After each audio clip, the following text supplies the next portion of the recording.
Chers amis, bonsoir. Je viens de voir, j'ai appris au journal que les principaux responsables syndicaux avaient claqué la porte pour les réunions qui étaient prévues demain. Le forum social, je ne sais plus comment ça s'appelle. Enfin bref. Je pense que c'est dommage. C'est dommage. Je comprends moi personnellement très bien leur position. Moi je pense que quand Pierre Gattaz est arrivé où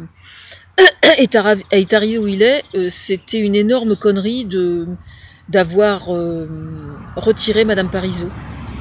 Parce que moi personnellement j'avais beaucoup plus confiance en elle que j'ai confiance en lui. Voilà. Voilà. Il y a un truc que j'arrive pas vraiment à comprendre, c'est que ce que les employés demandent dans une entreprise, ce sont des doléances, on est bien d'accord. Mais ces doléances-là, elles ont pour objectif de rendre le travail dans les entreprises plus acceptable et l'ambiance plus vivable. Donc d'une certaine façon, ça va dans le sens d'une meilleure... les meilleures qualités de travail, les meilleures conditions de travail, pardon, vont dans le sens d'une meilleure productivité. Donc d'un meilleur chiffre d'affaires. Ça, c'est prouvé. Je veux dire, un ouvrier qui ne se sent pas bien, qui ne se sent pas respecté dans son entreprise, par exemple, va être moins productif. Tout le monde sait ça.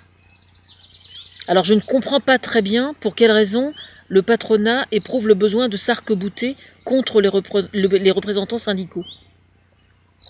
En fait, moi, j'avais synthétisé ça hier soir. Je discutais avec quelqu'un devant le concert, devant la scène du concert où il y avait Gaëtan Roussel. Hier soir, parce que les intermittents, je mélange un petit peu tout, mais bon, ça a à voir aussi, quoi. Les intermittents du spectacle sont montés sur scène et ont fait des déclarations, ont expliqué leur combat et tout ça hier soir.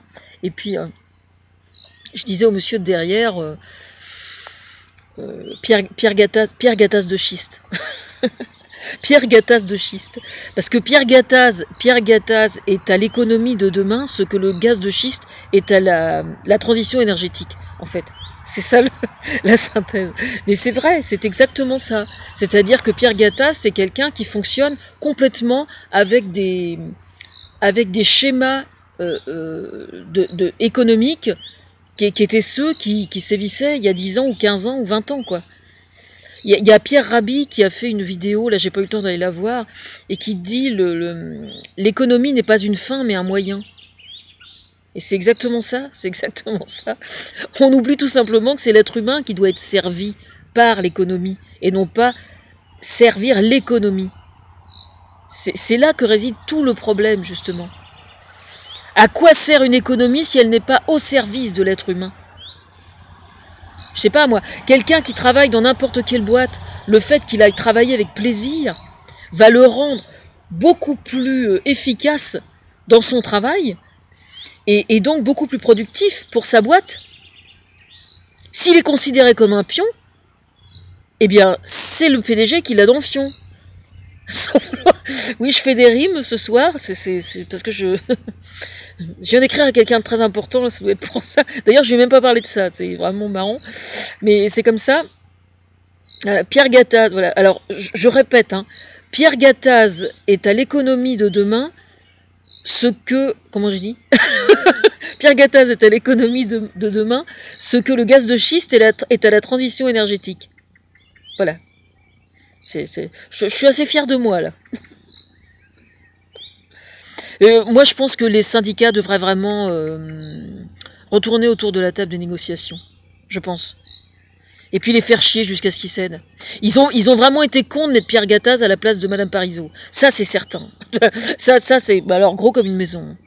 Je vais retourner voir ces vidéos. Je vais peut-être trouver des pistes, on sait jamais.